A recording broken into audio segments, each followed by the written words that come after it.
I do think one of the dark horses, and I think unfortunately he's one of the most progressive, is Cardinal Prevost. I don't think he's getting enough play. He is certainly on the short list as being, and I think it's pretty shocking given how the contempt they hold the American church. The American church gives so much money, they're afraid it has too much power. So they've never really wanted to have an American pope. But my understanding is Prevost is one of the ones closest to Francis ideologically. He's also had tremendous experience in Latin America. And so he's one of the ones on the short list. I'm a big believer that Cardinal Sarah from Africa would be a perfect selection right now for this moment in the church. But I will tell everybody, this is anybody's game right now. Between Parolin, one of the traditionalists, you have no earthly idea how this is going to turn out. That's why I think this run-up is so important. And it's interesting that it's ironic. It's going to take place. It's going to kick off, I think, on the either the day of or the day before the 80th anniversary of victory in Europe. So it's very symbolic of what's coming together here in the first part of May. This is stunning. It is an American Monsignor. Again, a great surprise. An American, the prefect of the Congregation of Bishops, who born in Chicago, an Augustinian from a religious order, but moved to Peru as a missionary, and an amazing surprise for the church and the world. A moderate. Stunning moment, because of course it used to be said for 2 centuries that the idea of an American pope was unthinkable, and here we have an American successor of Peter. I am absolutely stunned. Never thought an Prevost, American would be pope. A dark horse, would be the first American-born pope, and while he was born in Chicago, he was a missionary. He spent a lot of time in Peru. This will be a continuation of the pastoral approach of Pope Francis, correct? What greater honor could there be? And we were a little bit surprised, very happy. It was just absolutely great honor. Are you planning to meet the Pope in the near future? Mr. President, They've already called. They have already spoken to us, and we'll see what happens. But again, to have the Pope from the United States of America, that's a great honor. That's a great honor. Sir,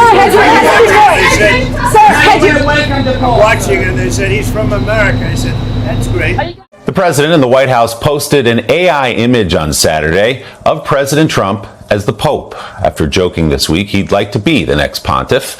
This on today's final day of mourning for Pope Francis, and with the conclave to pick his successor just 3 days away. NBC's Ann Thompson is in Vatican City for us, and the countdown to the conclave is on. It is, Willie, and this post by President Trump is stirring up all kinds of controversy. It was posted first on Truth Social and then reposted by the official White House account on X, and it is dominating the headlines here in Europe. This morning, I asked New York Cardinal Timothy Dolan, who is also a member of the president's Religious Liberty Commission, what he thought of the Trump as Pope post. I hope he didn't have anything to do with that. Are you offended by that? Well, it wasn't good. I'm going to let you digest this AI-generated, or as America's Education Secretary would say, A1-generated image that both the President and the White House posted online this morning. Now, technically, the only qualification to be Pope are that you must be male and you must be a baptized Catholic. So in theory, you don't even need to be a cardinal to become Pope. But the last time a non-cardinal was Pope was back in 1378, when the Italian Archbishop Bartolomeo Prignano, who had been a monk, was controversially chosen from outside of the College of Cardinals, and he became Pope Urban VI. So, will Donald Trump follow in the 647-year-old footsteps of Bartolomeo Prignano? No, he won't. That dream is as artificial as that image that he posted. While it appears Trump has been baptized, it was as a Presbyterian, and he said near the end of his first term that he is now a non-denominational Christian. God bless. This just 6 days after President Donald Trump joked that he would like to succeed Pope Francis. As Pope? I'd like to be Pope. That would be my number one. So as you'd expect, this photo was widely criticized, especially by faith leaders. So it is a huge day. Of course, Papa Leo Robert Francis Prevost, and his middle name, coincidentally, is Francis. Pope Francis just left us. His middle name is Pope Francis. He chose the name Leo the 14th. So it is a huge day for Catholics here. And just really quickly, there's an old saying about the conclave that if you enter the conclave a pope, you will leave a cardinal. And basically that means is if you're one of the favorites, and even worse, if you think you've got the deal sealed, you're going to be the next pope, chances are you're not. And so many experts, so-called religious experts, were really betting against us having an American pope. And look what happened now. They're sort of eating their words. We do have an American pope, and he brings with him fluency in Spanish, will be so important, not only here, but of course in Latin America, in many European countries. It's just a huge day. That's a really good point that you make, and it made me laugh for a moment because I feel as though it's a message in life and anything that you do. If you're overly confident about it and you think you have it, oftentimes it can work against you. But you bring up a very good point about the Catholic Church and how it is losing members, and this is someone who can perhaps bring in people because of his connection to Peru, his ability to speak Spanish. And I also think about the youth too. If there is a lack of an interest in the church and the youth are not as, you know, every Sunday they're not going to church or not following the teachings of the Bible. So much has changed in the course of the last few decades. Well, one of the reasons that many experts think that people are leaving the Catholic Church is because it is very conservative.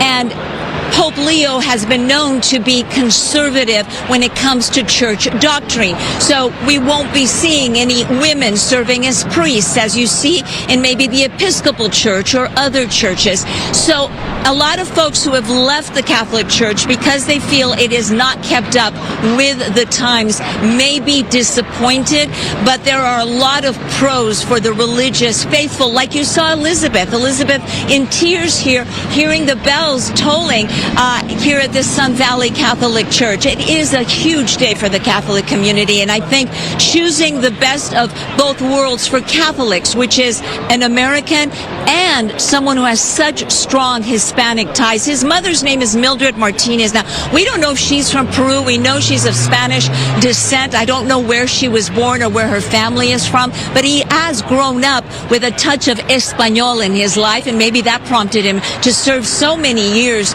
in Peru. And we have a huge Peruvian community here in Southern California, so no doubt they're going to be very happy to hear the news. And Gigi, I don't know if you heard his whole blessing and his message to the masses right there in Rome, but he did speak a lot about the mission of the church to reach out, to hold hands, to go globally, to talk, to the missionary mission of Catholicism, and also the fact that he's bringing in a new energy, right? I think there's a lot of connection Catholics here feel for him because of the fact that, of course, he's American, Peruvian, but he's younger, he's 69, and he does have that message that people can connect with.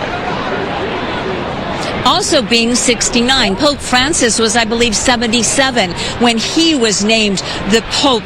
So being 69 is considered very young. He will turn 70 years old in September, but that is still relatively young for a Pope.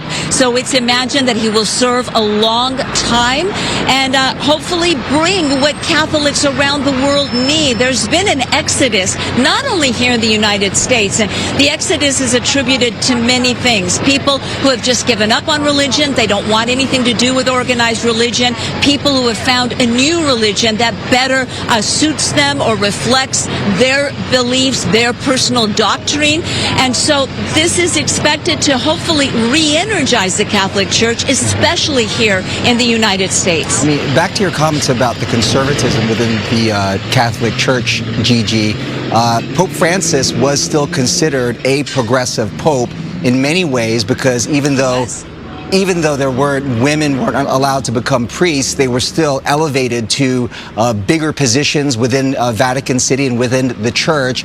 And Pope Francis even reached out to, let's say, even gays, allowing blessings in the Catholic Church for gay relationships. And so here's another pope that was actually selected by Pope Francis to come back to the Vatican and was almost one of his disciples, so to speak. And being a younger pope and seeing much of the world, South America, now living in Europe, perhaps, we don't know how this pope, what will happen with this pope, but perhaps Pope Leo will push it further, even further, and be a little more progressive, or push that progressive agenda a bit further.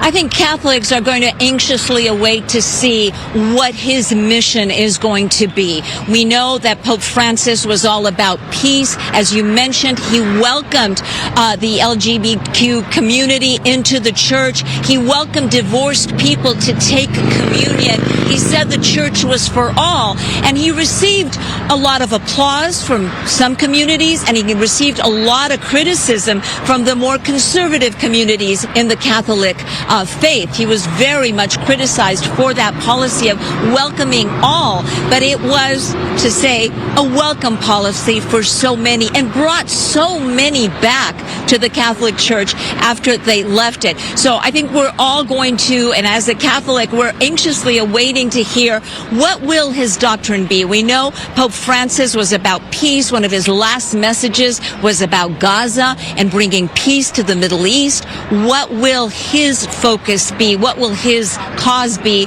And how will he affect doctrine? He has been known to be conservative. Will that change? Will he maintain the line that Pope Francis started, the policy of more openness, more welcoming, being more inclusive, without changing the church's doctrine? So we shall see.